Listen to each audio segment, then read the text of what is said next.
빌립보서 4장 12절 13절입니다. 신약성경 빌립보서 4장 12절과 13절 같이 읽겠습니다. 나는 비천에 처할 줄도 알고 풍부에 처할 줄도 알아. 모든 일 곧 배부름과 배고픔과 풍부와 궁핍에도 처할 줄을 아는 일체의 비결을 배웠노라.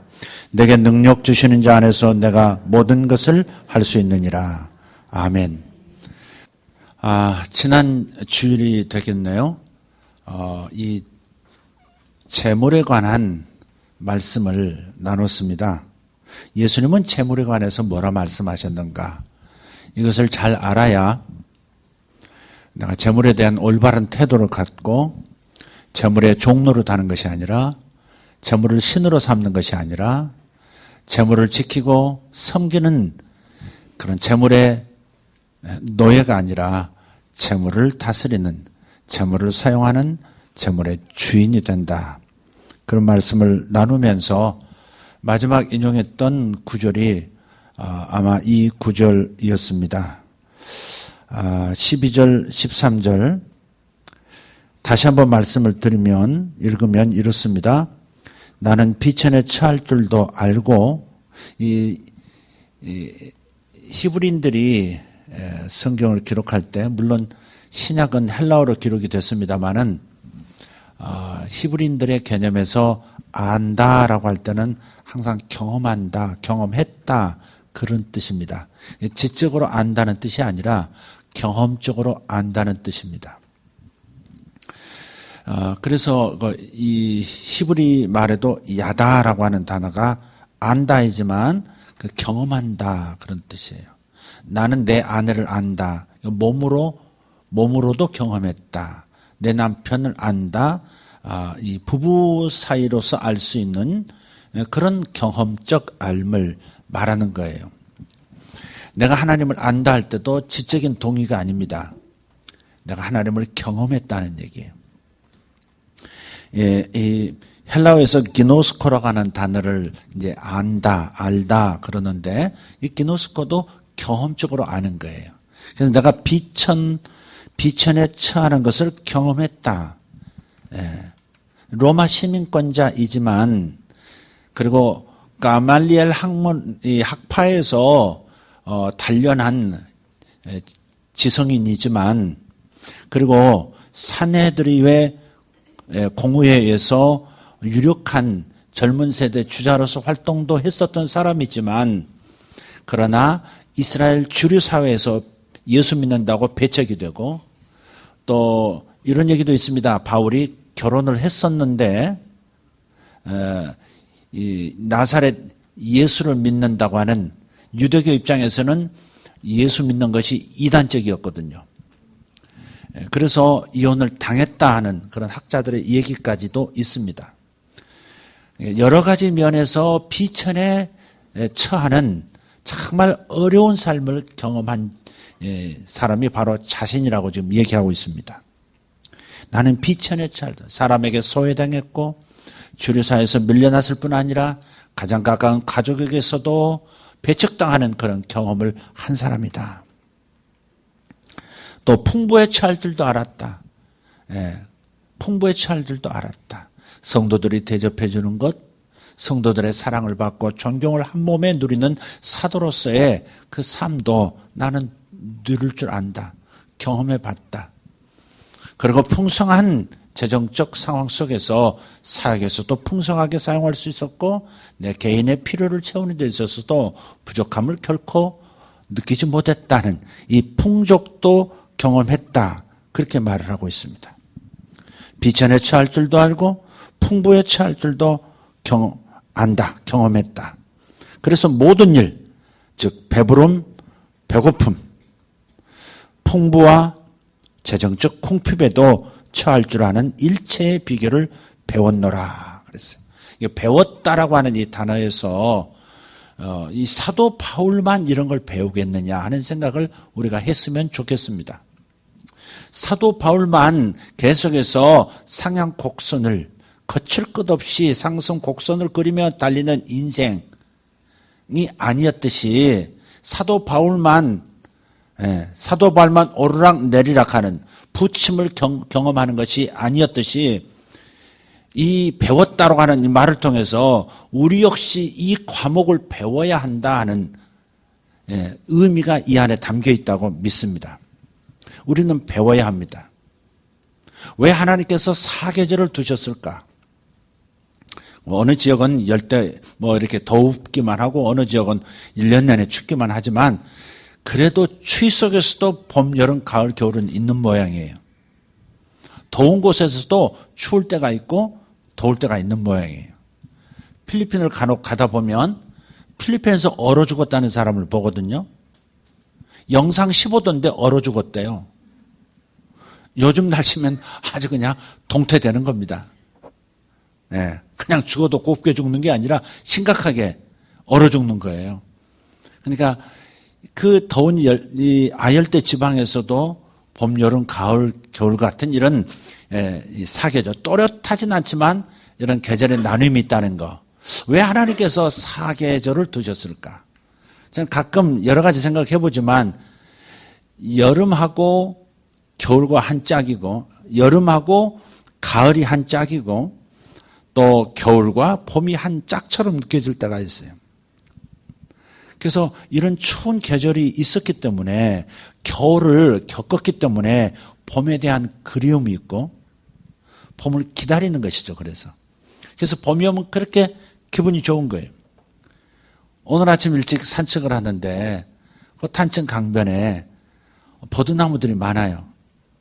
가까이서는 몰랐는데 탄천 건너편에 버드나무들이 쭉 이어져 있는데 갑자기 색이 다르다는 걸 느꼈어요.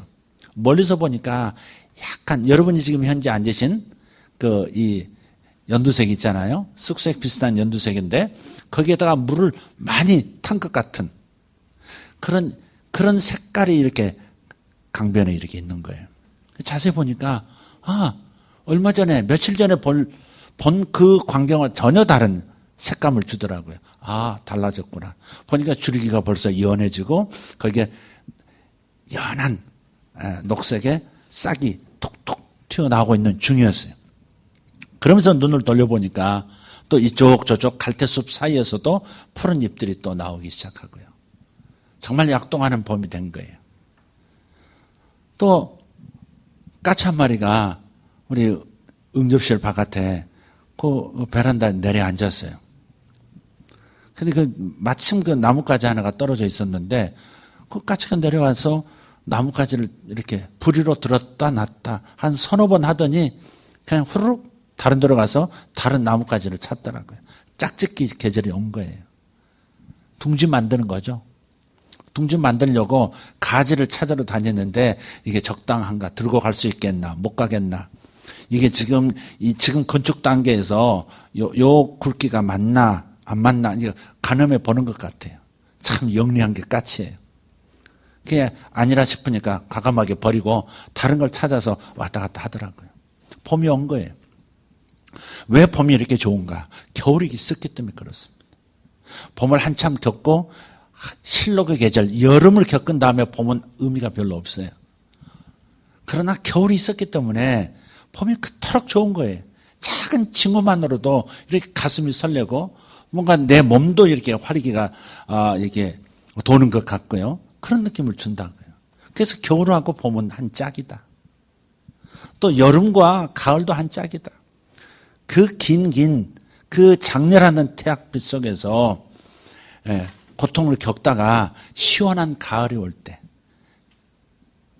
그럴 때 가을이 그토록 하늘이 높아 보이고 풍성해 보이고 그렇게 여유가 생기고 이런 마음이 가을이 그렇게 좋은 거죠.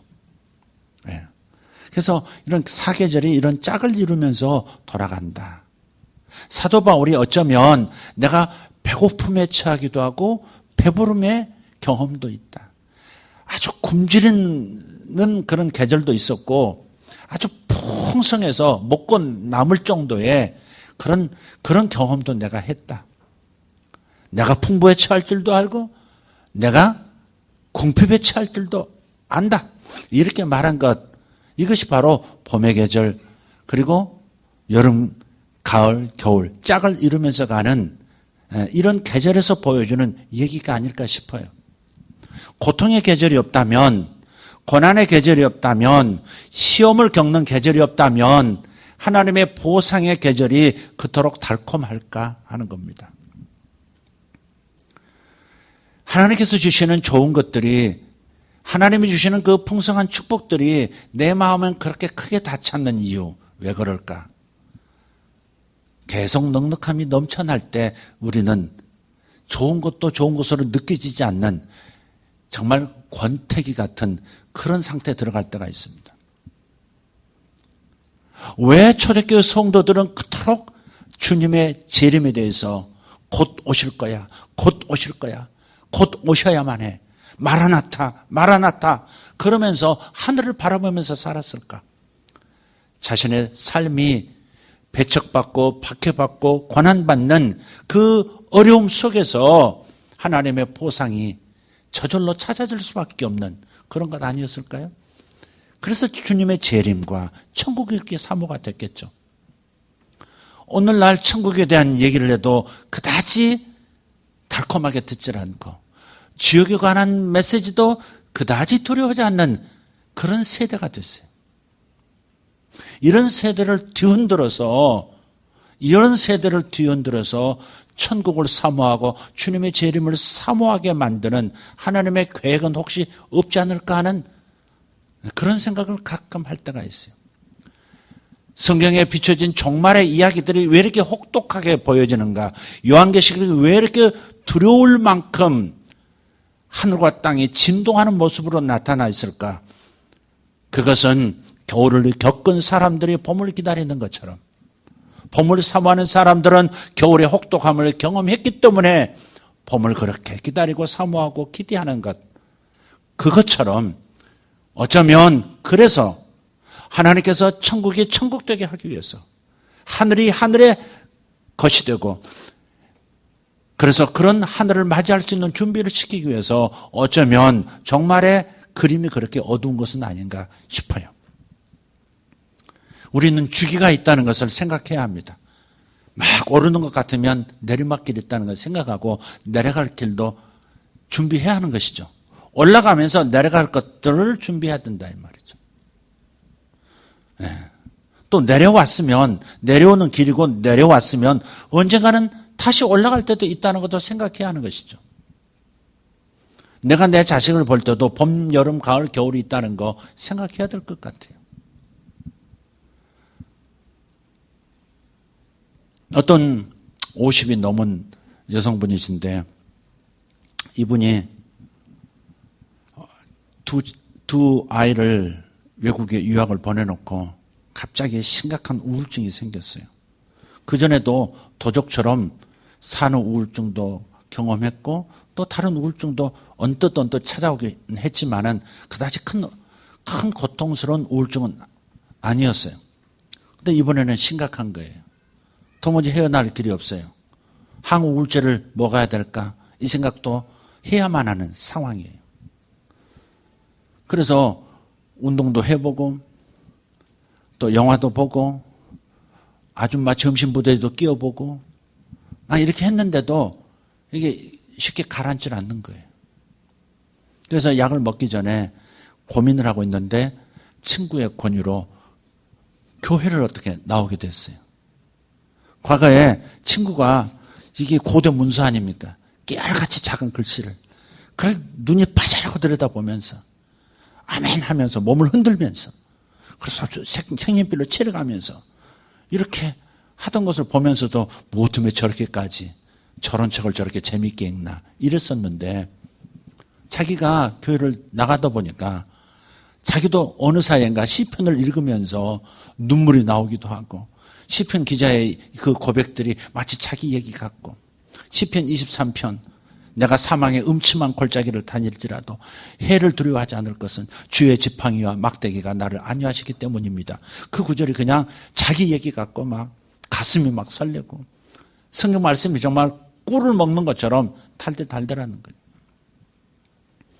그러면서 이제 열심을 내면서 신앙이 성장한다는 얘기도 들으면서 열심을 내보니까 신앙도 성장하는 것 같고 교회에서도 열심을 내니까 인정도 받고 리더도 되고 그래서 우울증에서 벌써 나온 거예요.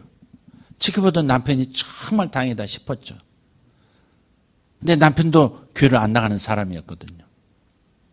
그런데 이분이 변화가 되니까 처음에는 좋았다가 나중에는 점점 멀어지는 것 같으니까 너무 교회에 몰두한다 이런 생각이 들어오면서 이 50 넘은 남편이 그러면 나도 내 취미생활 좀 해야 되겠다. 그러면서 이제 골프 치고 친구들하고 술 마시고 이러면서 이제 다른 길로 좀 갔어요. 어쨌든 그 상황에서 이 여성이 우울증이 걸렸던 이유가 아마 애착을 가졌던 그 아이들이 유학을 간 거, 거기에서부터 심각한 우울증이 들어온 것 같아요. 그래서 아이들에 대해서 기대를 하면서 그 아이들에 대해서 뭐 집착 수준만큼이나 아이들의 기대가 컸단 말이에요. 근데 성적표가 이제 외국에서 이제 들어오는 걸 보면 제대로 공부하는 것이 보이거든요. 점수도 아주 좋고, SAT 점수도 좋고, 다 좋아요. 네, 아주 상위 점수예요. 그래서 이 신앙도 생기고 우울증에서 벗어나면서 이 업된 이 조울증 할 때 그 조의 상태, 아주 좋은 상태에서 우리 아이들은 이제 명문 대학을 갈 거고 명문 대학을 거쳐서 박사학위 받고 교수로 온다고. 틀림없이 그럴 거라고 주변 사람들한테 다 얘기해 놨어요. 그런데 애들이 대학에 들어가고 하면서부터 공부에 취미가 없는 거예요. 둘 다가. 취미가 없고 그 다음에 연락 오기를 내가 기본은 하겠으니까. 근데 애들이 공부하기보다는 여행하는 거 좋아하고 공부하기보다는 뭐 다른 거 하는 거 좋아하고 활동하는 거 좋아하고 그러니까 엄마가 좀 긴장이 된 거예요. 근데 애들이 점점 실력이 떨어졌는데 겨우겨우 대학 졸업하고 이제 취업하겠다고. 근데 아버지는 이 상태가 좋은 거예요. 왜냐하면 곁에서 엄마가 우울증이 생기기 전부터 어려서부터 너무 아이들에게 이렇게 집중을 하니까 언젠가는 저게 좀 문제가 되겠다. 자식에게 매달리면 언젠가 자식 때문에 외로움이 생깁니다. 틀림없습니다. 올라갈 때가 있으면 내려갈 때가 있다고 그랬잖아요. 그러니까 이제 아버지가 염려하고 있다가 이제 아이들이 그렇게 되니까 아버지는 아이들이 오히려 대견스러운 거예요. 엄마의 집착을 벗어나서 애들이 자기 갈 길을 담대하게 얘기하고 가겠다고. 자기 갈 길을 찾아가겠다고 하는 모습이 아버지는 더 좋은 거예요. 근데 애들이 아버지가 자기를 이해해 주는 것 같으니까 엄마 말 잘 듣다가 엄마가 시키는 대로 했다가 이제는 아버지하고 또 이제 뽕짝이 잘 맞는 거예요. 그렇게 돼서 지켜보면서 이분이 무너진 거예요. 애들이 박사학위를 받아와서 10대 대학, 명문대 대학 교수가 되는 것. 그것이 자기의 꿈이었고 기대였는데 그걸 항상 가지고 기도하면서 신앙도 생겨서 그렇게 될 것을 하나님 앞에 기대하면서 더 열심을 냈던 건데 그러면 하나님이 도와주시라고 생각했는데 그게 안 된 거예요. 애들이 평범한 길, 자기가 봤을 때 너무 평범한 길로 가버린 거예요. 이분이 다시 우울증이 찾아온 거예요. 신앙을 통해서 빠져나왔어요. 하나님께서 하셨죠. 분명히. 하셨어요. 그렇지만 거기서 자기는 그 다음 단계로 더 들어갔어야 되거든요. 풍부에 취할 줄도 알면 배고픔에 취할 줄도 안다. 궁핍에 취할 줄도 알고. 궁핍에 취하면 풍부할 때도 온다. 이런 하나님의 부침에 이런 오르락내리락하는 그 인생 주기에 대한 이해를 갖고 좀 더 자기가 업된 부분에서 조금 내려놓을 줄 아는 법도 배웠어야 되는데 그러지를 못한 거죠. 갑자기 그냥 달리기 하다가 돌불에 걸려서 넘어져 버린 것 같은 그런 충격에 휩싸이니까 우울증을 들어간 거예요. 다시 우울증에 빠진 거예요. 넘어졌는데 다른 사람들이 막 빠르게 이제 넘어진 자기 곁을 스쳐 지나가면서 자기를 힐끗힐끗 쳐다보는 것 같은 그런 느낌을 받는 거예요. 이제 나는 어디로 가나, 뭘 하나, 뭘 내세울 게 있나, 이런 거예요. 이런 게 이제 우리가 이제 뭔가 체험과 비움에 있어서 이런 주기를 좀 잘 이해해야 한다는 거죠. 지금 하나님께서 넉넉한 것을 주셨을 때, 이걸 다 잃을 때도 오겠구나, 이런 두려움을 가지라는 말이 아니라, 하나님께서는 처음이 전부가 아니란 것을 가리키고 싶어 한다는 말이에요. 하나님은 우리에게 뭔가 끊임없는 배움을 얻도록 역사하시는 분이세요. 그래서 우리가 지나치지 않도록, 지나치게 거기에 몰입하지 않도록, 풍부에 몰입하지 않도록, 또 궁핍에 몰입되어 좌절하지 않도록 끊임없이 하나님은 당신의 스케줄에 따라서 우리를 훈련시키고 계시고 가르치고 계시고, 우리는 그것을 배워야 한다는 것이죠. 사도 바울은 배웠어요, 이걸. 이럴 이유가 없는데 배고플 수 있구나. 이럴 이유가 없는데, 내 주변에는 사람 하나 없는데 풍부해지는 역사도 있을 수 있구나. 하나님이 답이시구나. 이렇게 자꾸 중심 이동이 가야 되거든요. 자식을 집착했던 데에서 우울증이 왔었다면, 그러면 그것을 벗어나게 해주신 하나님의 은혜가 너무 감사하고, 신앙의 위력을 경험했다면, 하나님의 능력을 체험했다면, 이제 중심축을 자식에게서가 아니라 하나님에게로 옮겨야 될 텐데, 그냥 자식에게 고정되어 있는 거예요. 자식이 더 잘 되도록 신앙생활을 더 열심히 해야 된다고 하는 여기에 꽂혀버린 것이죠. 하나님은 자식에게서 마음을 이동시키라고 아픔이라는, 우울증이라는 그 나이 50 넘어서 생기는 그런 우울증을 허락하실 수 있거든요. 우울증, 병을 주신 것이 아니라 어떤 아픔을 허락하신 이유는 내가 지금 비워낼 때가 됐다라고 하는 신호이기도 하거든요. 그런데 비워내라고 하는 그 신호를, 그 아픔의 신호를 무시하면 깊이도 빠져버리는 거죠. 하나님에게로 중심축이 옮겨가고, 남편에게로도 중심축이 움직여가고, 또 자기 자신을 성장시키는데 좀 집중해야 되거든요. 나이가 들면 어때요? 나이가 들면 어때요? 혼자 성장하면 안 돼요. 혼자 성장하면 안 돼요. 부부는요, 혼자 성장하면, 그래서 이렇게 어떤 정신적인 면이든지 어떤 면이든 이렇게 차이가 나면 같이 가기가 어려워져요. 그러니까 항상 서로 성장할 수 있도록 도와줘야 돼요. 아내도 정신적으로 성장할 수 있도록, 지적인 면에서 또 관계 측면에서 성장할 수 있도록 기회를 줘야 되거든요. 또 아내 입장에서도 남편이 홀로 성장할 수 있도록, 홀로 성장할 수 있는 힘을 기르지 못하면 함께 갈 수 없습니다. 남편은 홀로 성장하면서 아내와 함께 가야 하는 것이고, 아내는 홀로 성장하면서 또 그래야만 남편과 함께 갈 수 있는 거예요. 그러니까 자기 성장이라고 하는 것에도 좀 이제 중심 이동을 해야 될 텐데, 자꾸 자식에게 이렇게 혹은 남편에게 방점을 두고 거기에 그냥 모든 걸 건다 이 말이죠. 뭐 아니면 도처럼 그냥 모든 걸 걸어버리는 데서 문제가 생겨요. 현대인들의 아픔이라고 하는 것은 대부분 꼭 있어야 할 것이 없어서 오는 게 아니에요. 오히려 더 없어야 할 것을 너무 많이 가지고 있기 때문에 생기는 아픔일 수 있어요. 현대인들의 그 고민이 그렇게 많은 이유는 부족해서가 아니에요. 있어야 할 것이 없어서 그러는 게 아니에요. 체험이 문제예요, 사실은. 애들도 언제 문제예요? 자꾸 다른 걸 채우잖아요. 노는 것으로 계속 채우죠. 지나친 체험이 항상 문제를 일으켜요. 그래서 우리가 자기가 어떤 아픔이 왔을 때, 어떤 신호가 왔을 때, 이게 하나님의 신호로, 이제는 좀 비우라는 시점이구나, 비우라는 말씀이구나, 이렇게 알고 빨리 자기 전을 내려놓고 비우고 이렇게 한단 말이에요.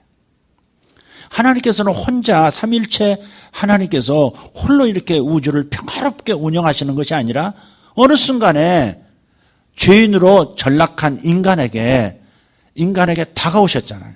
하나님 됨을 비우시고 정말 죄인의 형상, 인간의 모습으로 이 땅에 오셔서 십자가에서 죽어주셨단 말이에요. 완전 하나님의 자기 비움 아닙니까? 빌립보서 그 앞에 있는 2장 가서 보면 하나님께서 하나님 되심을 내려놓고 비우시고 종의 형체를 가져 이 땅에 오셔서 십자가에서 죽으시기까지 하셨다고 자기를 비우신 거죠. 자기를 비우시고 나서 어떻게 돼요? 이제는 온 우주를 인간으로서 인간으로서 구속한 주님만이 아니라 주인으로서 인간으로서 예수님 인간 되셨잖아요. 부활하신 몸도 인간의 몸이란 말이에요. 지금 낙원에 계시는 먼저 간 성도들과 함께 천사들과 함께 거주하고 계시는 그 낙원에서 주님께서는 부활의 몸을 가지고 계신다는 말이에요. 근데 그 주님께서 자기 자신을 비우시고 이제 잃어버린 세상을 다시 차지하시고 하나님 아버지께, 아버지 하나님께 모든 것을 돌려드리는 하늘과 땅이 통일되는 그런 상상도 못할 엄청난 일도 이루시고 모든 이름 위에 뛰어난 예수라는 이름, 모든 이름 위에 뛰어난 권위의 이름을 받으셨단 말이에요. 그러니까 자기를 비운 다음에는 하나님은 항상 새로운 것으로 채우시거든요. 그러니까 비운다고 하는 말은 단지 이제 개원해. 너 그만큼 누렸으면 됐어. 그만 먹어 임마. 이게 아니라 비움으로써 전혀 새로운 것을 채워주시고 그래서 더 성장할 수 있도록 더 다른 존재의 삶을 살 수 있도록 주님 만들어주시는 거거든요. 그러니까 비운다는 것을 두려워하면 안 돼요. 내가 자식을 놓으면 내가 무슨 낙으로 사나. 내가 남편 의지 못하면 내가 무슨 낙으로 사나. 지나치게 그래서는 안 된다 이 말이에요. 이거 아니면 안 된다. 그것은 굉장히 위험해요. 처음에는 괜찮아요. 뭔가로부터 빠져나올 때는 괜찮아요. 그러나 어느 정도 성장한 다음에 어느 정도 채워진 다음에 중간 이상 되면은 벌써 아픔이라는 것이 곁들여서 오기 시작해요. 아, 그럴 때는 무작정 체험만이 능사가 아니구나. 무작정 구겨 넣는 것이 능사가 아니구나. 이제는 또 비워내고 근력이 생겼으니까 비워내고 다른 것을 채울 준비를 해야 되겠구나. 하나님께서 새롭게 나를 변화시켜 주실 그것은 무엇일까? 이것을 생각해야 하는 거죠. 로마서 8장을 읽으면 힘이 나는 이유가 있어요. 로마서를 모든 황금 중의 보석이라 그랬거든요. 근데 이 보석 중에서도 보석은 로마서 8장, 다이아몬드 같은 게 로마서라고 그랬다. 로마서 8장이라고 그랬어요. 로마서 8장을 보면 힘이 나요. 이유는 뭡니까? 주님께서 나에게 많은 것을 주신다고 말하지 않아요. 오히려 변화를 말씀하고 계세요. 맏아들의 형상 예수님의 수준으로 성장할 수 있도록 나를 구원하시고 나를 성화시키시고 나를 영화롭게 하시고 그 과정이 다 뭐예요? 예수님과 같은 맏아들이신 예수님과 같은 형상으로 나를 변화시켜 주신다는 거거든요. 이 변화를 위해서 모든 일이 합력하여 선을 이루도록 만들어 주신다는 거예요. 내게 주어진 좋은 일도, 내가 지금 몸이 아픈 것도, 내 자식이 지금 고통하는 것도 그 합력해서 다 뭘 이루어요? 나 자신의 성장, 나의 변화, 예수님의 키로 자라나갈 수 있도록 돕는 하나님의 처방이라는 겁니다. 그래서 사도 바울이 이걸 자랑스럽게 얘기하는 건 내가 일체의 비결을 배웠다. 그래서 이제는 내가 고백할 수 있다. 내게 능력 주시는 그분 안에서 나는 무엇이든지 할 수 있다. 배고픈 거 눈 하나 까딱하지 않는다. 배부른 거 이것 때문에 난 넘어지고 교만해지고 자빠지지 않는다. 이게 사도 바울이 고백하는 얘기죠. 아까 말씀드린 이 50 넘으신 그 여자분 좀 이 부분을 배웠어야 하는 거죠. 이분만 그럴까요? 이분만 그럴까요? 여기 있는 우리는 그렇지 않습니까? 우리 아이들 보면 우리 세대의 아들 참 내 자식을 보면 그거 쉽진 않아요. 나도 솔직히 고백해요. 내 자식은 그래도 좀 더 잘했으면 좀 더 좋은 길을 갔으면 좀 더 행복을 점할 수 있는 그런 위치로 자신을 만들어 갔으면 하는 기대가 있다는 것도 정직하게 인정해요. 그럼에도 불구하고 우리 함께 부모들이 생각할 것은 이 세대가 너무 우리 아이들을 뭐 아니면 도로 훈련시키고 있다는 거예요. 대학은 다 가야 된다는 거죠. 저도 그래요. 그래도 대학은 가야지 그런 거예요. 그런데 대학은 가야 된다는 거예요. 애들이 어려서부터 자기가 좀 내려놓는 이 자기 포기를 훈련을 시켰으면 이 대학 문턱에서 절망하지 않을 텐데. 중간에 나 학원 이거 배우고 싫어. 나 이거 수영 이제 그만하고 싶어. 너 5년이나 했는데 너 수영 선수 돼야 된다. 그렇게 말할 때 내려놓고 싶어 계속 반복할 때 내려놓도록 또 기회를 줘야 되는데, 포기하는 훈련, 내려놓는 훈련을 시켰더라면 그 대학 문턱에서 남들 다 가는데 나만 못 갔어 하는 이상스러운 결론을 내리고 잘못돼 버리는 그런 비참한 일은 생기지 않을 텐데, 사실 인류대학 목표로 하고 다들 가요. 공부시켜요. 뭐 잘하는 놈 못하는 놈이 나 몇백만 원씩 막 들여서 이렇게 하더라고요. 그러나 과연 명문대 몇 명이나 들어가요. 나머지는 그냥 노력에 거기까지 왔다가 세상 말로 나가리 되는 거 아닙니까? 어떤 분들은 이렇게 얘기해요. 지금 사위는 뭐 합니까? 이렇게. 지금 최근에 어떤 목사님하고 대화를 나누는데, 딸이 이제 5월 달에 결혼한다고 해요. 그래서 이제 우리는 꼭 사생활을 묻는 버릇이 있잖아요. 안 물어야 되는데 자동적으로 사위는 뭐 하는데요? 사위 뭐 하냐 이게. 근데 그분이 말씀이 사위 그냥 평범한 직장다, 중소기업 다닌다고 하는데, 중소기업이라고 하는데 묻어나는 음색의 색깔이 있잖아요. 중소기업 다닌다고. 근데 미리 예방주사 놓더라고요. 그것도 몇 번 얘기하고 몇 번 만나서 얘기하고 마지막에 나온 얘기가 뭐냐면 사돈에 대한 얘기. 보통 그러냐. 자식의 대학 이름하고 직장명이 자기 존재감이 오르락 내리락 하는 그 바로미터 아닙니까? 이게 한국 사회의 이게란 말이죠. 근데 나 사돈 얘기를 하는데, 사돈이 키가 참 작으시다니요. 두 사람이 다 그렇대. 목사님 뭐라 그러시냐면, 그날 오시면 제일 작은 분을 찾으시면 그분일 거라고. 근데 사모님은 그래도 더 세게 얘기하시더라고. 아니, 부부가 다 똑같아요. 내 여기 와요. 그 여자 사돈도. 또 그런 걸 보고서도 또 이제 지금 그렇게 얘기를 해놓으니까 맨 먼저 그 제일 작으신 분이가 찾을 것 같아요, 지금 저는. 아니, 말을 안 했으면 안 그럴 텐데. 그러니까 이제 사돈이 누구냐도 참 또 이제 사돈이 누구냐도 제가 입장 바꿔놓고 생각해 봤어요. 그분은 교회가 아주 크거든요. 응? 네, 아주 교회가 이제 대형 교회예요. 근데 이제 그러니까 내가 이런 목회를 한 이런 상황이니까 사돈도 그랬으면 좋겠다. 누구나 그런 좀 비슷했으면 좋겠다. 아니, 우리보다 더 나았으면 더 좋겠다 그러잖아요. 근데 이제 누가 봐도 우리보다 못하다 그랬을 때는 여기서 좀 마음에 좀 이제 불편함이 좀 생길 수가 있겠다. 근데 이제 우리 안에 있는 내가 만든 그 기준, 그거 아니면 내가 행복하지 않을 것 같은 그런 염려, 불안들, 두려움들이 있는 거예요. 여기 아들 가진 사람들만 그럴까? 딸 가진 사람도 그렇지 않겠어요? 근데 우리가 생각해 보자고. 우리가 이런 것들도 어쩌면 꽉 차서 나오는 스스로 아픔을 자초하는 마음의 태도인지도 몰라요. 그럴 때는 비워내야 되거든. 내가 가진 고정관념의 그 생각들을, 내가 가진 기준들 너무 꽉 찬 거예요. 좀 비워내야 돼요. 비워내지 않으면 고통이 찾아와요. 비워내셔야 돼요.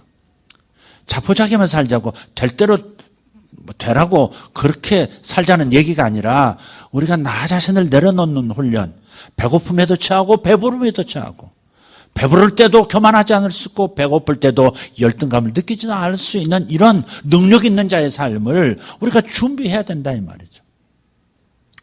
오늘 좀 설교가 어때 추상적인 것 같은데, 제가 나이가 들수록 다른 얘기들이 나올 것 같아요. 제가 나이가 젊을 때는 할 수 있다, 해보자, 뭐 하면 된다, 안 되면 되게 하라, 뭐 이러면서 이런 설교를 좀 했던 것 같은데, 믿음으로 취하라, 뭐 이런 거. 근데 나이가 좀 들면서 확실히 관점이 좀 달라지는 것 같아요. 그래도 다른 목사님들보다는 내가 좀 취하자 이쪽이 좀 많은 것 같아. 여러분 그렇지 않아요? 네. 우리 다윗을 보면, 다윗의 예를 들어도 다윗이 목동으로 자라났잖아요. 이스라엘에서 가장 천한 직업 중에 이 조선 8천이라는 게 있거든요. 조선시대에 가장 천히 여기는 직업, 8천이 있어요. 예. 근데 이제 이스라엘에도 천한 직업 중에 직업이 양치기거든요.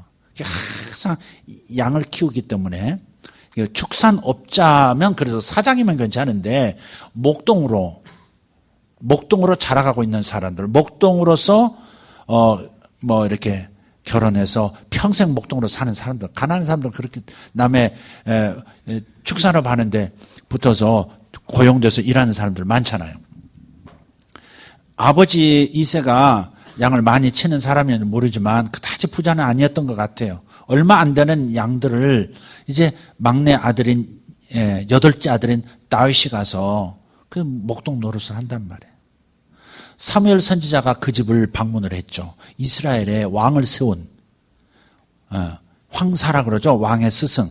그 왕을 세운 그 사무엘 선지자가 하나님의 계시 가운데 이새의 집을 다윗의 집을 찾았어요. 그런데 아버지가 7 아들은 사무엘 선지자가 다 보여주면서 이 중에 왕이 있습니까? 그렇게 보여주면서 8째 막내는 안중에도 없는 거예요. 그러니까 다윗의 시편 가운데 보면 부모는 나를 버렸으나 하나님은 나를 버리시지 않으시리이다. 그런 고백이 있거든요. 그만큼 어떤 사연인지 어떤 내용인지는 모르지만 8째 아들이 그렇게 귀히 여김 받으면서 또 내놓으라는 자식이라고 다른 사람 앞에 선뜻 자랑하면서 부모가 내세우는 자식은 아니었다는 거죠. 거기에서 어린 막내가 어떤 상처를 받고 컸을까? 이건 짐작해 볼 수 있는 일이에요. 7 자식은 다 보여주면서 8째는 보여주지도 않는 그냥 이렇게 소외된 상태로 있었던 다윗이 결국은 이제 사무엘이 데려오라 해서 하나님께서 이 아이가 바로 사울을 대신해서 왕이 될 아이다. 기름 부어라. 그래서 왕으로 기름 붓고 그 밤에 떠나죠. 형제들이 다 봤죠. 알았죠. 자신도 알고 형제도 알고 아버지 어머니도 다 알았어요. 그러나 상황은 변한 게 없어요. 그러다가 어느 날 형들이 전쟁에 나갔을 때 다윗이 형들의 식량을 제공하기 위해서 전쟁터에 갔다가 골리앗을 만나게 됐고 그 유명한 물맷돌 하나를 날려서 골리앗의 이마를 꿰뚫고 기절시키고 목을 뱉던 그 일약 이스라엘의 영웅으로 떠올랐던 그래서 왕의 사위가 됐잖아요. 왕의 사위가 됐어요. 그리고 그 군대장관급의 그런 높은 직위도 받았죠. 그래서 다윗이 그토록 골짜기 속에서 인생을 이렇게 끝내나 보다 젊은 고통스러운 그냥 하나님만 유일한 위로였죠. 예. 밤낮 하나님만 바라볼 수밖에 없는 인생이었어요. 미래도 보장이 없는 오직 하나님만 보장인 그런 다윗이었지만 바로 그 사건으로 인해서 이스라엘에 드러나는 인물이 됐고 영웅이 됐고 그래서 정말 이제부터 하나님께서 나를 세우신다 이렇게 생각했는데 갑자기 자기의 주군이자 자기의 장인인 그 사람이 자기를 질투하면서 또 악령이 들려서 하나님께 버림받아서 결국 차기 임금으로서 내정된 모든 백성들이 기름 부음 받은 사실은 모르지만 그럼에도 불구하고 백성들에게 인기가 민심이 천심이라고 다윗에게로 막 집중이 되는 순간에 질투심을 불러일으켰고 그리고 수십 년이 넘도록 다윗을 죽이려고 쫓아다니잖아요. 다윗이 생각했을 거예요. 왜 다시 골짜기로 떨어졌을까? 차라리 내가 이스라엘의 영웅으로 드러나지 않았을 때가 훨씬 나았겠다 싶을 만큼의 비참한 생활을 살았거든요. 예. 목숨 부지하게서 몸부림을 했단 말이에요. 그러니까 자기만 고통당하는 게 아니에요. 자기 주변 사람들이 전부 문제가 된 거예요. 역적은요, 3족을 멸하잖아요. 보통 한국에 옛날에 역적은 3족을 멸해요. 그러니까 오죽했으면 이 다윗의 아버지와 형제들도 다 도망을 와가지고 나중에 다윗이 도망 나를 때 다윗을 따라다녔거든요. 다윗을 어려서 배척했던 별 볼 일 없는 애로 생각했던 그런데 그날 이후로 갑자기 이스라엘의 영웅이 됐고 왕이 될 수도 있는 그런 위치까지 갔단 말이에요. 아마 아버지와 어머니, 형제들은 드디어 하나님의 때가 왔구나. 와, 생각지도 우리 막내를 통해서 우리 팔자 폈다. 우리 가면 폈다. 가문 펴졌다. 이런 상황에 갑자기 나락을 떨어지면서 자기들까지도 목숨이 위태로우니까 그냥 이제 다윗과 함께 도망자가 된 거죠. 그 상황 속에서 다윗은 이런 일을 큰 곡선도 있었고 작은 곡선들이 있었어요. 요걸 통해서 아마 사울 같은 바울 같은 고백을 그도 시편을 통해 보면 하고 있습니다. 예, 내가 사망의 음침한 골짜기를 다닐지라도 해받을 것을 두려워하지 않을 것은, 이렇게 고백할 수 있는 것은 그만큼 비천에 처하고 그만큼 궁핍에 처하고 그만큼 배고픔에 처하는 계절들을 여러 번 겪었기 때문에 그렇게 고백한 거죠. 다윗의 생애를 보세요. 가장 밑바닥에서 올라갔다가 다시 뚝 떨어졌다가 다시 올라가고 또 자기 죄 때문에 뚝 떨어지게 됐다가 그래도 다시 올라가고 이러잖아요. 인생이라고 해서 봄, 여름, 가을, 겨울이 계속되고 있다는 사실을 기억하자 이 말이죠. 그냥 오르막이 있을 때, 채워주고 계실 때 비움을 생각하자 이 말이에요. 내가 지나치게 자식에게 몰두하는 건 아닌가. 하나님 주신 이 귀한 축복인 자식들 때문에 내가 지나치게 여기에 만족하고, 하나님은 더 높은 영역으로 이걸 통해서 이걸 딛고 더 높은 영적 수준으로 성장하라고 주시는 축복인데 나는 이것을 지나치게 만족하고 가득 채운 존재로서 품에 안고 있는 건 아닌가. 좀 내려놓는 훈련도 하자. 제 아이들도 이제 바깥에서 움직이다 보니까 1년에 한 번씩 만난단 말이에요. 큰아이는 이제 뭐 군대가 있으니까 자주 만나지만 군대 가기 전까지만 해도 그냥 앞으로도 또 그럴 거예요. 1년에 한 번씩 보는 거예요. 얼마나 보고 싶은지 몰라요. 아마 저희 부부가 애들을 이렇게 대하는 걸 이렇게 성도들은 가까이서 보신 분들은 어떻게 애들을 떼어놨을까 아마 그러실 거예요. 어떻게 떼어놓을 수 있었을까? 그것도 중학교 1학년 때. 지들이 가고 싶다고. 그런다고 어떻게 보냈을까? 이해를 못하는 분들이 많이 있더라고요. 그만큼 또 고통스럽죠, 이제. 못 볼 때. 그냥 잊어버리고 사는 거예요. 생각하면 이제 괴로우니까. 한동안은 그랬어요. 몇 년은 그냥 생각하면 너무 막 가슴이 그냥 보고 싶어서 그러니까. 그래서 언제든지 가볼 수 있는 그런 거리도 아니잖아요. 그러다 보니까 그랬는데. 근데 이제 그것도 지금 생각하면 참 하나님 훈련시켜 주시는 것 같다. 참 이게 내려놓는 거. 가슴에 채울 때도 있지만 좀 안았던 것을 내려놓는 거. 전도서에 있는 표현이 있잖아요. 돌을 쥘 때도 있고 돌을 놓을 때도 있고 안을 때도 있고 아는 것을 풀어 자유롭게 할 때도 있고 앉을 때도 있고 설 때도 있고 그렇잖아요. 그러니까 하나님께서는 이런 주기를 생각하는 현명한 사람, 현명한 신자들이 되기를 원하신다고 믿습니다. 아멘? 네. 그래서 하나님의 주실 때는 마음껏 누리세요. 기뻐하시고 감사하시고 그러면서도 이것을 내려놓는다고 해서 내가 하나님께 불평을 하거나 또 그것이 또 끝이라고 생각하고 두려워하거나 불안해하지 않는 마음을 달라고 내 자신을 스스로 다짐하고 준비하고 그리고 하나님께 또 그렇게 말씀을 드리고 그러면서 우리가 더 성장해지는, 그러니까 채우면서 성장하는 것이고 비우면서 또 성장하는 것이고. 아멘. 네.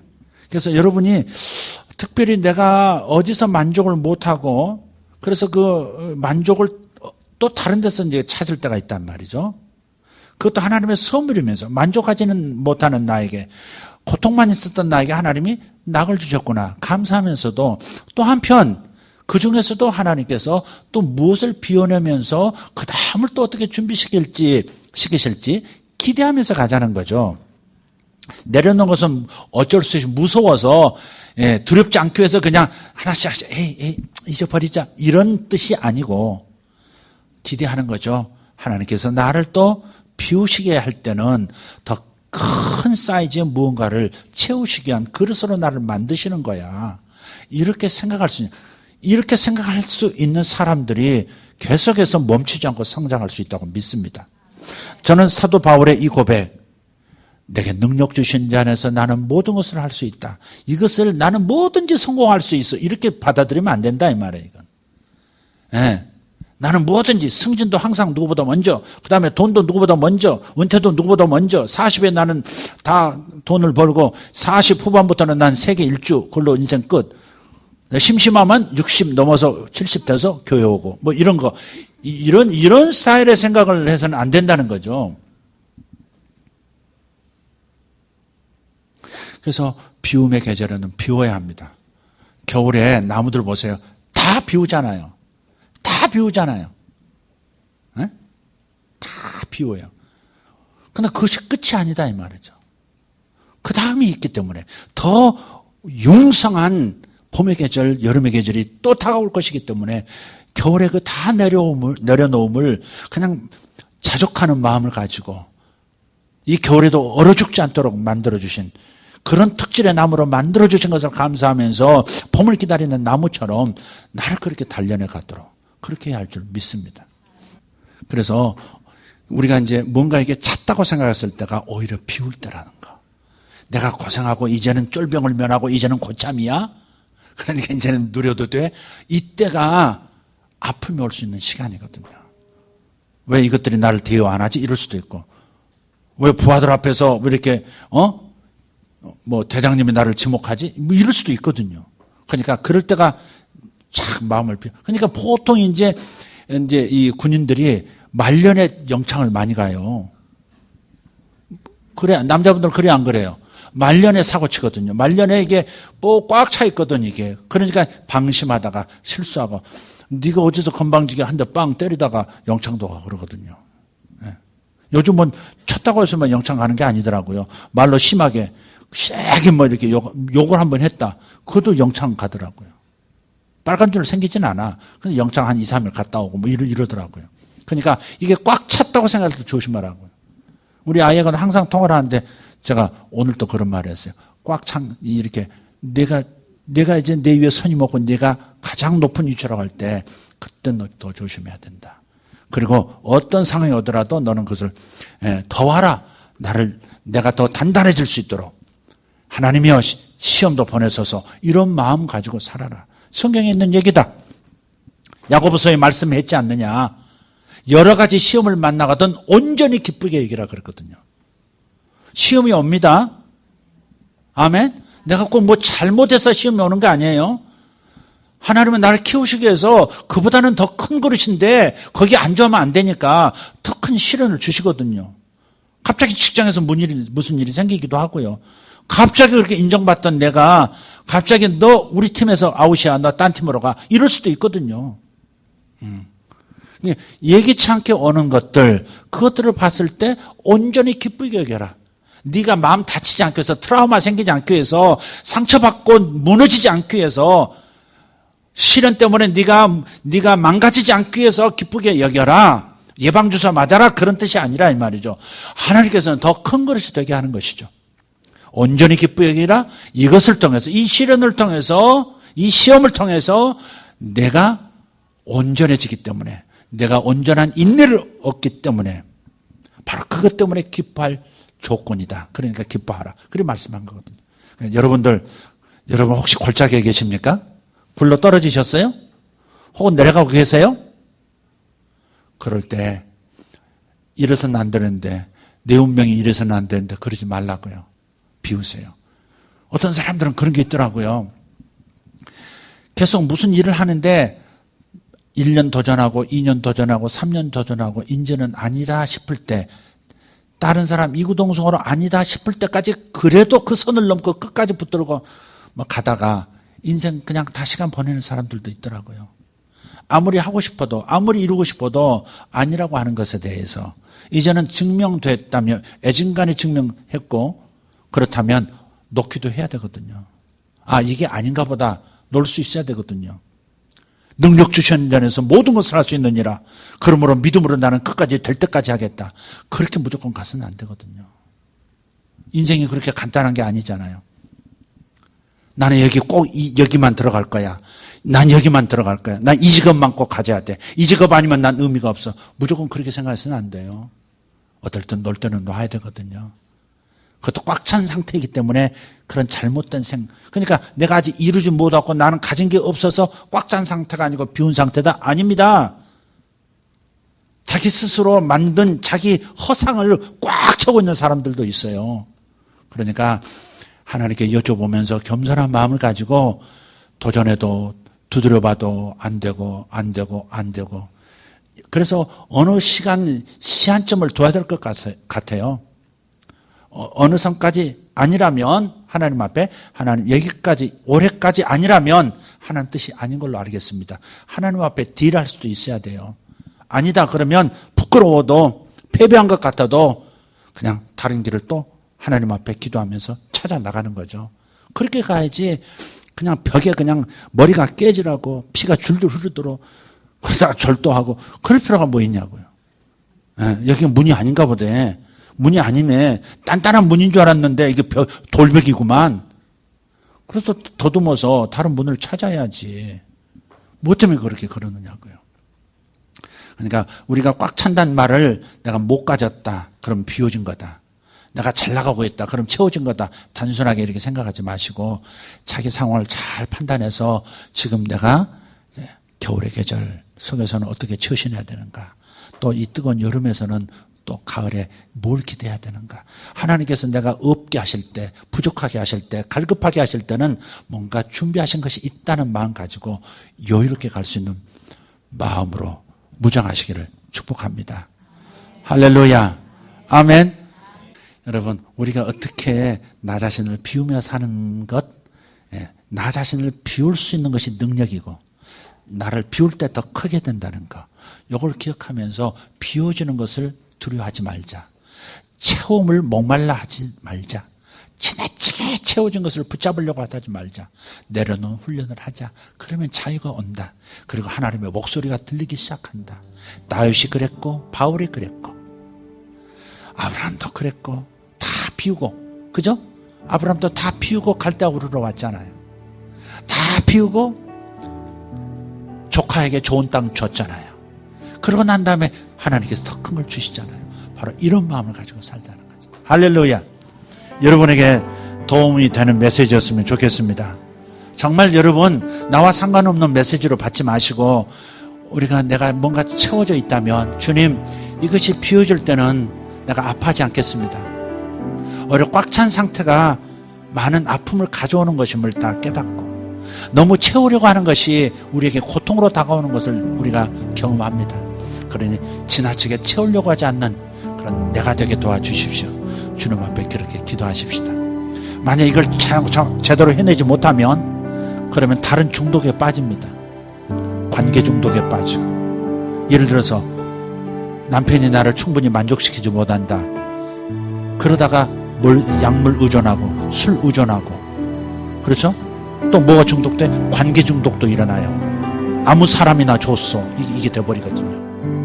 그래서 어디선가 자기의 부족한 것을 채우려고 하는 또 다른 체험의 모습이에요. 이거 다 내려놓읍시다. 오늘의 시간 좀 내려놓는 시간 되기를 바라요. 여러분이 자랑스러워하는 거 하나님께서 좀 내려놔라 그런다 할지라도, 실제 내려놔라 그런다 할지라도 그것도 제가 감사히 받겠습니다. 왜냐하면 그것이 나를 키우는 것이고 그것이 내가 살아가는 그것을 더 온전하게 만드는 하나님의 계획으로 제가 이해하기 때문입니다. 모든 것이 합력해서 선을 이룰 걸 믿습니다. 그런 마음 가지고 갈 수 있기를 바랍니다. 할렐루야. 기도하십시다. 기도하십시다. 주님, 내가 비천에 처할 줄도 아는 능력을 갖기를 원합니다. 풍부에 처할 줄도 아는 능력을 갖기를 원합니다. 모든 일에 일체의 비결을 배운 사람이 되기를 원합니다. 주님 능력 주시는 주님의 계획 안에서 내가 무엇이든지 할 수 있습니다. 내려놓음도 할 수 있습니다. 체험도 할 수 있습니다. 하나님 역사해 주십시오. 주님 감사합니다. 영광이 우리 아버지 하나님 감사합니다. 영광이 우리 아버지 하나님 감사합니다. 나를 새롭게 하시고 나를 변화시키신 우리 하나님 찬송합니다. 이 시간 두 손을 번쩍 들고 주여 삼창하고 기도하겠습니다. 주여 세 번 간절하게 부른 다음 기도합니다. 주여 주여 주여. 할렐루야. 우리 아버지 하나님, 제게 하나님 더 큰 능력을 주시옵소서. 아버지 하나님, 모든 처음과 비움의 주기를 이해하고 아버지 채워질 때 감사하며 누리게 하시고 비워질 때 하나님 자족하며 승리하는 마음 되어지기를 원합니다. 위대하신 하나님, 사랑하는 아들, 사랑하는 또 아들, 사랑하는 딸들, 아버지 하나님, 자신을 비우는데 능력 있는 자들이 되게 하여 주시옵소서. 마음을 비우고 자신을 낮추고 자신을 내려놓는데 능력 있는 사람들 되게 하여 주시옵소서.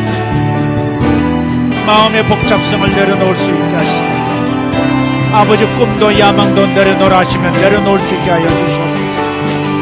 항상 채워져야 하는 그 욕망, 그것도 내려놓게 해 주시옵소서. 나는 이 일을 이루지 못하면 실패자야라, 이런 생각도 내려놓게 해 주시옵소서. 원수의 유혹에 빠지지 않도록 하나님 도와주시옵소서. 다윗이 하나님 현실을 통해서 배우기도 했고, 그러나 깨달은 다음에는 주님께서 말씀만 하셔도 자신을 비웠습니다. 아버지 하나님, 주의 종들처럼 그렇게 살아가게 하여 주시옵소서. 아버지, 오늘 하신 말씀을 다시 한번 생각하고 다시 한번 자신을 내려놓으시고 주님 도와주시옵소서. 위대하신 하나님 감사합니다. 위대하신 하나님 감사합니다. 하나님 저를 붙들어주시옵소서. 주님 저를 붙들어주시옵소서. 위대하신 하나님 찬송합니다. 위대하신 우리 하나님 찬송합니다. 하나님 감사합니다. 하나님 감사합니다. 하나님 감사합니다. 위대하신 하나님 감사합니다. 위대하신 하나님 감사합니다. 위대하신 하나님 감사합니다. 할렐루야. 우리 아버지여 감사합니다. 주님 도와주시옵소서. 주님 도와주시옵소서. 주님 도와주시옵소서. 주님 역사하여 주시옵소서. 위대하신 하나님 찬송합니다. 위대하신 우리 하나님 찬송합니다. 아들에게 주님 주시옵소서. 아버지에게 주님 말씀을 주시옵소서. 위대하신 하나님 찬송합니다. 귀하신 우리 주여 찬송합니다. 귀하신 우리 주여 찬송합니다. 아버지 하나님 감사합니다. 우리 모두에게 하나님 변화를 주님 감사합니다. 여러가지 시련을 만나거든 온전히 기쁘게 여기라. 여러가지 시련을 만나거든 온전히 기쁘게 여기라. 이는 너희를 인내로서 온전하게 하려 함이라. 주님이 말씀을 붙들게 하여 주시옵소서. 위대하신 하나님 찬송합니다.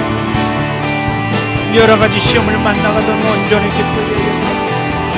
나를 비워내도록 말씀하시는 그 말씀 앞에 아버지 하나님 순종하고 변화되게 하여 주시옵소서. 주님 감사합니다. 영광이 우리 아버지 하나님 감사합니다.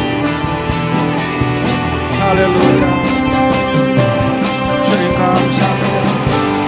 위대하신 하나님 찬송합니다.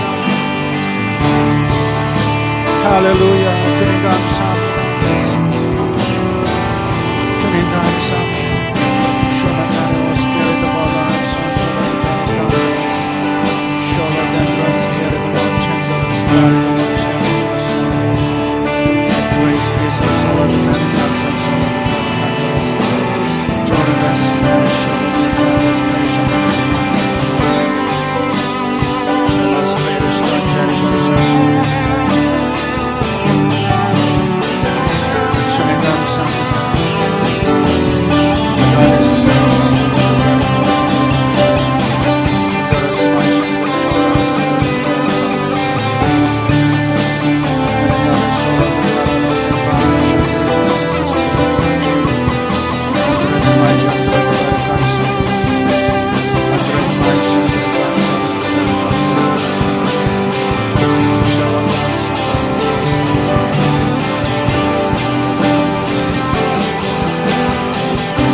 우리의 자녀들이 내려놓을 줄 아는 자녀들이 되도록 중보기도 하십시다. 우리의 사랑하는 가족들이, 남편, 아내, 우리의 자녀들이 내려놓는 법을 배우면서 살아갈 수 있도록, 자신을 비우면서 살아갈 수 있도록, 풍부에 처할 줄도 알고 궁핍에 처할 줄도 아는 능력의 자가 되도록 우리 가족들을 위해서 기도하십시다. 우리 가족들이 내려놓는 훈련, 비움의 훈련을 할 수 있도록, 체험만이 능사가 아니라는 것을 배울 수 있도록 주님 우리 자녀들을 붙들어 주시옵소서. 우리 하나님 배우자를 붙들어 주시옵소서. 가족들을 위해서 중보 기도합니다. 할렐루야. 주님 감사합니다. 아버지 하나님, 우리의 자녀들을 축복합니다. 아버지 하나님, 자신을 비우고 내려놓고 아버지 하나님, 다른 사람을 마음에 채우고 아버지 하나님, 또 다른 사람을 마음에 채우고 그렇게 걸어가게 도와주시옵소서. 위대하신 하나님 감사합니다. 위대하신 하나님 찬송합니다. 할렐루야. 아버지, 기다리라 말씀하실 때 기다리게 하시고 비우라 하실 때 비우게 하여 주시옵소서. 안 될 때 하나님의 뜻이 무엇인지 질문하며 하나님의 뜻을 따르는 자녀들 되게 하여 주시옵소서. 내 아내에게도 체험과 비움의 진리를, 체험과 비움의 이 주기를 이해할 수 있도록 도와주시옵소서. 아버지, 저에게도 체험과 비움의 때를 이해할 수 있도록 주님 도와주시옵소서. 주여 감사합니다. 영광이 우리 아버지 하나님 찬송합니다. 아버지 하나님, 우리로 하여금 인생의 봄, 여름, 가을, 겨울을 사계절을 이해할 수 있도록, 인생의 사계절을 이해하며 매 계절마다 감사하며 나갈 수 있도록 도와주시옵소서. 아버지 하나님, 어려울 때 새로운 날이 다가오는 것을 기다리게 하시고, 아버지 하나님, 잘 나갈 때에, 형통케 하실 때에 하나님 앞에 겸손히 자신을 내려놓고 하나님 앞에 모든 것을 돌려드리는 귀한 역사가 일어나게 하여 주시옵소서.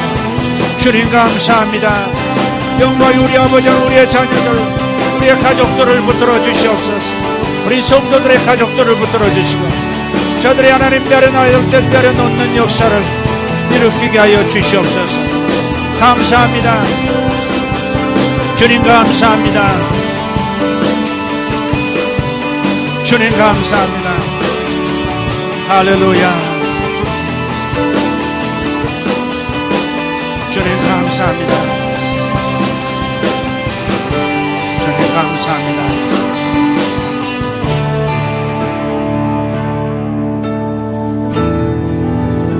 주님 앞에 11점을 올린 김집사님 구제연금, 성경금 함께 올려드립니다.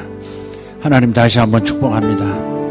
오늘 자녀를 위해서, 사랑하는 배우자를 위해서, 사랑하는 형제자매를 위해서 하나님, 채움이 다가 아니라는 것, 채움 다음에 의도적인 비움의 시간도 가져야 한다는 것, 붙잡았을 때 내려놓을 때도 생각해야 한다는 것, 아버지 하나님, 미리 아는 청년들 됐으면 좋겠습니다. 여기 있는 청년들, 지금은 한참 채우려고 몸부림할 때입니다. 그것이 전부인 것처럼 생각될 때가 있습니다.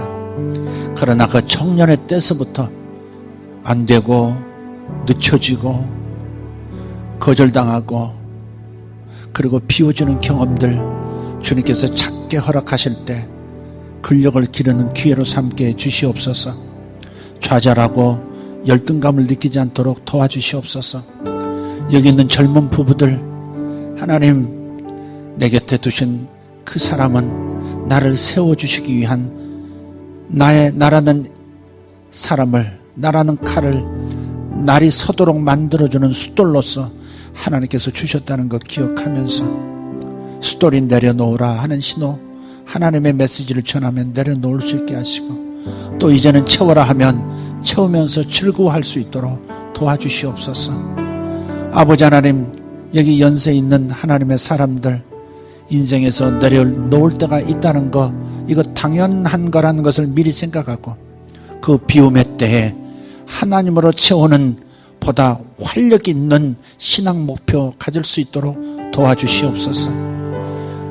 다시 나는 선도주자 될 거야, 아버지 착각하지 말게 하시고, 하나님께서 주시는 좋은 영성의 기회, 물질 내려놓고 영성을 세우라 하시면 그렇게 하게 도와주시옵고, 내가 영성 세워졌으니 이제 물질로 움직여 봐라 할 때 과감하게 붙들고 겸손하게 사용할 수 있는 하나님의 종들 되게 하여 주시옵소서. 오늘 예물 올린 사랑하는 따님도 그런 마음을 가지고 살게 하시고, 아버지의 비움의 때에 과감하게 단지 비우라는 것이 아니라 보다 높은 것을 채우라고 하는 하나님의 목소리로 알아듣는 지혜가 있게 하여 주시옵소서. 주여 감사합니다. 오늘 함께 말씀을 나눈 전한 자나 듣는 자나 모두가 이 말씀의 경험자가 되도록 축복하여 주시옵소서. 살아계신 우리 구주 예수님 이름으로 기도합니다.